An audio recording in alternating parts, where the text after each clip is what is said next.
If you're about to move out, these are going to be one of the few videos you need to plan it. The way that you're going to break down your organization is by room. So you know you're going to have a living room, your bedroom, the bathroom, and then depending on your layout, you might have a patio. Some of you may not. You may have an extra bedroom or an office or den space. Some of you may not, but that's how we're going to break this down. Plan for every room. Number one is the living room. You're going to spend most of your time in this room. So this is going to be the cozy hangout. This is going to be where most of your friends and family gather, celebrate, enjoy life's moments together. So you want to make it as close to your personality as possible. You are going to be inspired by Pinterest. It's very important that you do not replicate exactly what you see. Take bits and pieces that align with your personality and create a room that feels like you. What I did, I'm a spreadsheet girly through and through. I'm very convinced that I'm very type A because I like everything organized, color coded, and ready to go. I'm not gonna lie here though, I use ChatGPT religiously for this. When I say down to the T, I wanna know the things that I'm looking for, the things that I'm like falling in love with that just have to be in my place. I say that with air quotes because there's always gonna be something else that will probably fit in it, but I wanna find the best thing right now that will serve me for a few years that will make the most sense. What I recommend that you do is if you already know where you're moving in, apartment, townhome, whatever house, look up the dimensions of the room. It's gonna sound like so much and why, but you're going to save yourself so much time and stress. If you already know the dimensions of my living room is this, which means I can get a rug that is this size. I can get a couch that will fit this size, TV stand, so on and so forth. There's nothing worse than finding a couch or a rug and it does not fit or it is too big. So save yourself the trouble, look at the dimensions online. You can likely go online to the place that you're renting, find the floor plan, and it'll have everything you need to know. Outside of the area rug, the couch, TV stand, TV, you really want to make sure that things feel cohesive. It feels like it's open enough, not too cluttered and claustrophobic. So don't focus on getting all these things before you move in. Get the necessities, get the essentials first, and then you build it as you go. But what I'm doing, well, that will still somewhat support this, but I could find myself in a space where like I don't need it per se. So I'm building as I go.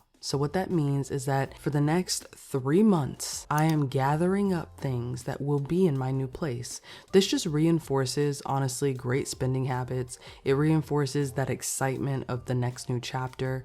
And realistically, like say for example, I see the perfect pair of curtains at the store and I know, okay, well, I have a living room and I have a bedroom. They have a set of 4. Perfect. I'm going to get that and invest in that now so that when it's time to pay the first month's rent and the security deposit and the admin fee and the moving cost, I don't have to think about curtains or anything, kitchenware, pots and pans, mattresses, like whatever you need to save up for, do it now before you sign the dotted line. That's honestly been one of the biggest hacks for me. The more time you give yourself to build, the less stress you'll be when the time does actually come. So think about the things that you can take with you that you currently have. Do you really need a new mattress? You're going to spend a third of your life on it. It's important that that is comfortable and you invest into some really good quality mattress and sheets and pillows. Like that matters. And if the current mattress and bed that you do have doesn't work, do you have a 2-bedroom? Do you have a den? Could that be a guest bed? Like don't throw out good stuff. You can sell it obviously and get some money back, but think about also furnishing things that you don't want to just have to buy net new. To close out the living room space, the TV stand is really going to be a great place for extra storage, but you want that to really fit the aesthetic of the vibe you're going for. So this is probably one of the ones where like you do find something on Pinterest, put it in a cart or put it on a spreadsheet and link it, have the number of how much it is so that you can know soup to nuts what I'm gonna pay for the living room. If you have those 5 things in the categories, I'm gonna pay $1,200 for all of this stuff that's in my cart. That way you can already start saving up for it so it doesn't feel like such a big purchase when the time comes. The TV, if I'm a mounted girly, like I love seeing the TV just mounted because I love putting little lights behind it, creating a whole vibe. That's my thing, may not be yours. You can easily just put the TV on the stand as well. And then the couch is probably the next best thing you're gonna invest in. You gotta figure out, do I want a sectional? Do I just want a sofa? Do I want a pull-out bed because I don't want a mattress? Like these are all questions that you need to ask yourself based on how often friends and family come to visit you, and be realistic. Not like they could come for Thanksgiving, but that's like the only holiday quality they come for. You don't need a pull-out couch bed. Like, get the cheaper sofa. Now, if you have people that are coming like every month, yeah, you might want to invest in a pull-out couch because it's going to be helpful along with the air mattress you're probably going to purchase anyways. And after you get all of your like living room essentials together, you can then start shifting over to the bedroom. The reason why I did not start off with the bedroom, because you typically already have a bed that you're going to take with you wherever you are, typically. Not always. And if you don't need to purchase a new mattress or bed frame, save yourself the thousands of dollars to invest in a great one. I battle with the thought of, do I get a new bed or do I just get a better mattress? I want a bigger bed frame. I typically tend to keep the same things unless they like run down. Like, I have worn the same shoes since college. Like, one pair of shoes I still have, and those were like years ago. Because if it's not broke, don't fix it. However, there is something to be said about investing in quality and not just taking the old to the new, because there is, I feel like, a psychological thought behind it and energy behind taking things that you don't need into new environments. So for me, the bed that I currently have might become a guest bed, or I might sell it. Don't know. But I do know in the meantime, even while I'm still deciding, I need to be saving up for it. The mattresses are going to easily cost you about $1,500 to about $2,000, depending on what you're going to look for a good quality one. But you can always check places like Costco, check online for like your actual specific mattress wear. Like, none of this is sponsored, but I've heard Nectar is a pretty good brand, and Tempur-Pedic is one of those like household names. I've had a Tempur-Pedic, it's fine, but I guess maybe I just didn't find the right one, or I got too firm of a mattress. So that was just like my one gripe with it.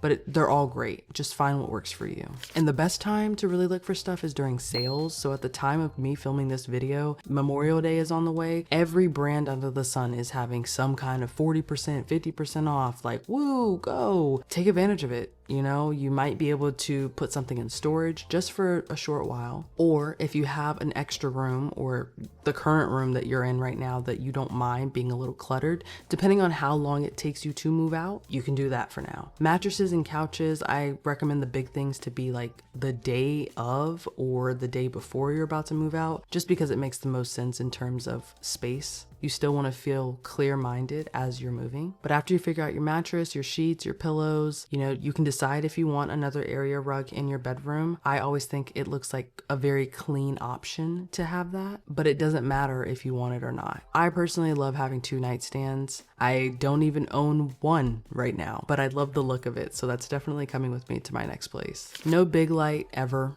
Lamps or like soft low lighting is always the go-to, just because I like my home to feel very cozy, to feel very clean, minimalistic, easy to think in. Like, just inspired thought and creativity can be birthed there, and you can't create new things in messy environments personally. The last thing I'll say about bedrooms is you can choose to have a TV in your room or not. I go back and forth between if I would like to have one or not, or if I'd like to have like art on the wall, because lately I've started to think about how much I want to spend my time. And I don't necessarily know personally for me if I want a TV in my room, because I currently have one in my room. I turn it on maybe once every 3-4 months for like 2 hours just to watch YouTube, because I'm just out and about doing things or building things, and I just don't want to waste time. For me, I want the bedroom to just be a place for rest and just rejuvenating. So I think I might opt out for some art, because I can always just decide to get a TV in there if I want, but that's just my personal goal. Next is the bathroom.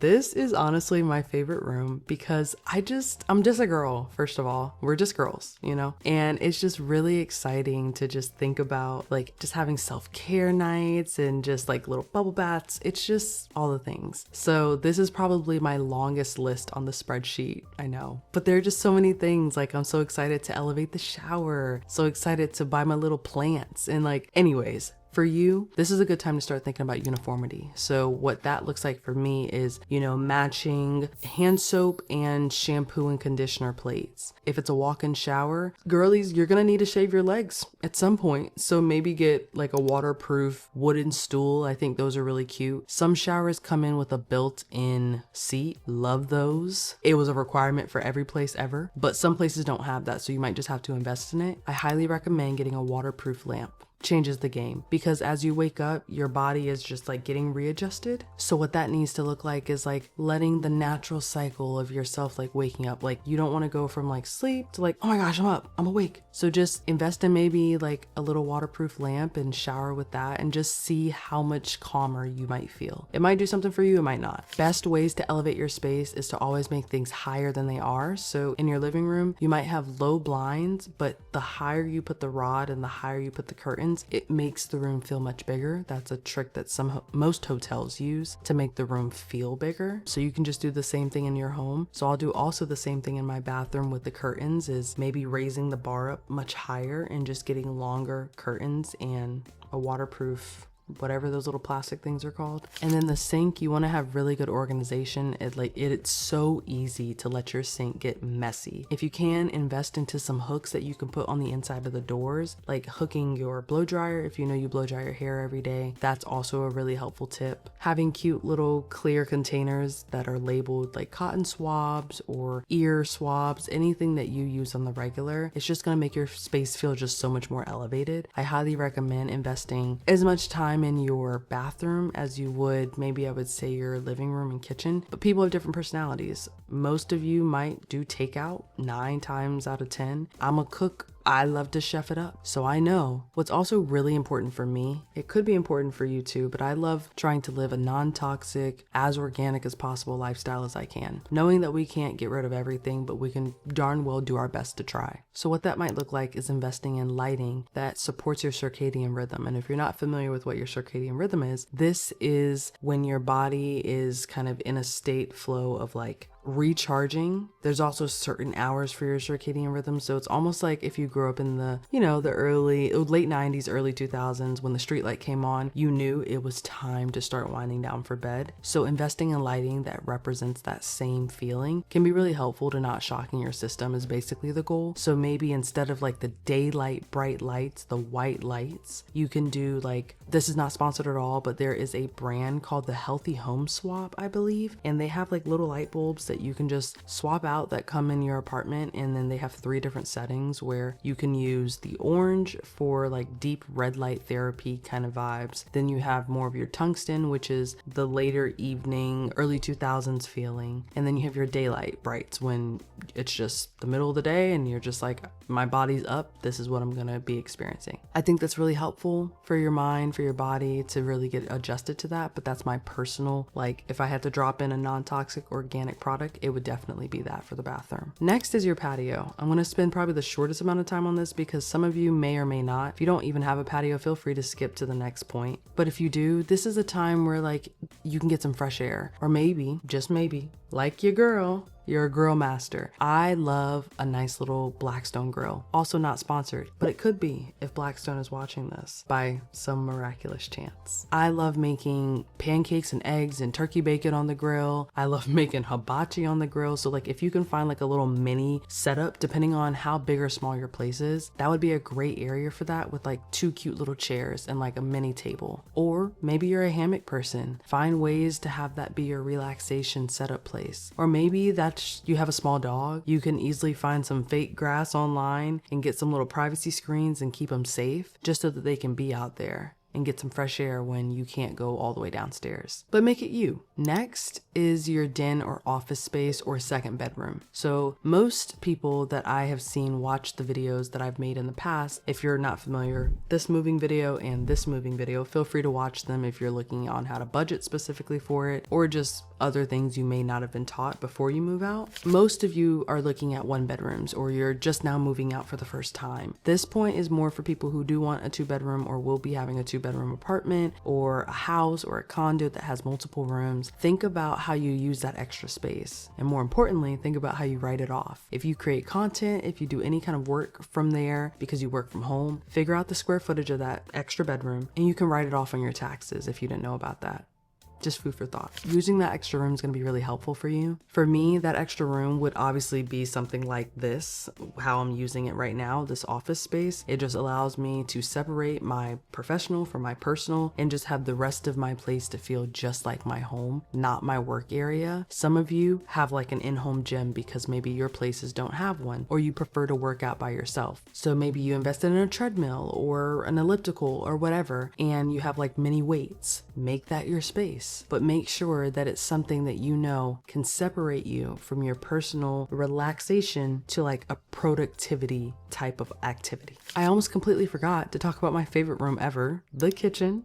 I love all things baking, cooking, juicing, you name it. I will learn it. I have been juicing. I have been making bread. I have been cooking so many different types of recipes just because I feel like that's a form of relaxation for me. Now I know some of y'all are going to be like, girl, cooking is relaxing for you. Yes, it is. Now cleaning, on the other hand, them dishes will find themselves in the dishwasher tomorrow, but I'm trying to get better at that. The Lord is working on me. When you think about furnishing your kitchen space, the most important thing to think about is how often am I going to have people over? Because a lot of people I have spoken with and just experienced in my own life buy so much silverware, pots, pans, and dishes, plates, and bowls that they don't need, all to host a Friendsgiving and Christmas, like once a year. Don't get all that stuff. Get maybe 2 sets, one really nice set that you can pull out for Thanksgiving or Christmas, and then an everyday set. Heck, if you want to get some plastic plates from time to time and save on some dishes and that water and utility bill, do it.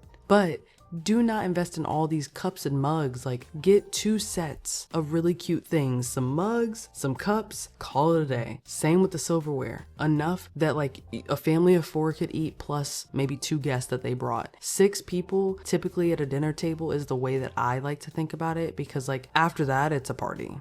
Another way to think about furnishing your kitchen is thinking about what you want in it. So if you do like to cook a lot, what appliances do you need? And then make space for those appliances. I have a juicer that takes up some space. One day I want a KitchenAid. That's gonna take up some more space. I'm gonna get a bread maker. That's gonna take up more space. So I know that I'm gonna have heavy kitchen appliances. So I need to start thinking about how I utilize my storage space or create more in a way that's efficient for the kitchen. This is totally up to you because it's your money, honey. But same with it's Thanksgiving, then it's Christmas, then it's New Year's. You don't need a new table set for every holiday. Don't waste the money. I would like to think pretty frugal, but I also like to spend. That's the reason why I'm frugal, because I know that I'm going to spend it on things of quality and experiences. And I just don't want the, thankful with the little pumpkin just to change it out to ho ho ho in like 3 weeks. So trying to find something that can work all year long with maybe the occasional, if I'm feeling festive, I can change it out, bring it back out every year, but I don't want to get something every month for every little holiday. It just wastes time and collects space and collects dust, and it's not necessary in my opinion. But you do you, boo. And lastly, overall, because I don't want to make this video even longer than it already is, when you're thinking about furnishing your space, try to make sure that you think about things you're functionally going to use daily. If you're only going to get a bread maker to make bread once because it's a passion you saw on Instagram, don't get the bread maker. Learn how to make it with the equipment that you have so that you can save the space. It's so exciting to move out. It's so exciting to think about all the ways that your places and things are going to look, but you want to be smart with it too. As we go on this journey together, as we talk about how to move out, the best way to move out and still be financially sound once you move in, we're going to do some learning lessons here and there, but we're hopefully going to try to learn without having to experience. So as we take that in, just continue to think about things that are absolute necessities and then things that are just like wants, and then start breaking them out. So if you stayed until this long in the video, first of all, congrats. I'm excited for you to get your new place or furnish your current place. And secondly, leave this emoji so I know that you're a real one and I know that you're excited for the next new chapter of your life. And just know that like, if this is something that you're really serious about, you're going to work at it seriously. So you're going to create the spreadsheet, track it, keep it organized. And if it's hard for you to even think about doing all that, I just created a spreadsheet below in the description that you can just download for free. I recommend that when you get it, go to File, Create, Make a Copy so that you can have your own, because using the current one, it's not going to allow you to. It's just going to tell you to kind of copy it on your own. And if not, I might even find a different way to to make it easier to download, but nonetheless, it's in the description below. Before you leave, the best way to support this channel is to just give this video a like and a subscribe so that other people who are also trying to move out, who also don't know the first steps or things to think about, get a chance to see this video. And as always, I really appreciate y'all locking in and giving me even a fraction of your life. And I'll see y'all on the next episode of Party One Podcast.